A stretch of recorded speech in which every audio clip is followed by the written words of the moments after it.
শ্বশুর ঘর, ওই পাহাড়ের নিচে আমাদের নুনুর শ্বশুর ঘর।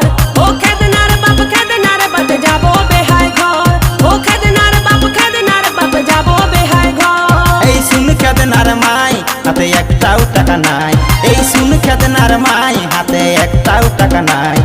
সেহদিনিয়া হালিসি এখন 8 দিনই হই নাই, সেহদিনিয়া হালিসি এখন 8 দিনই হই নাই।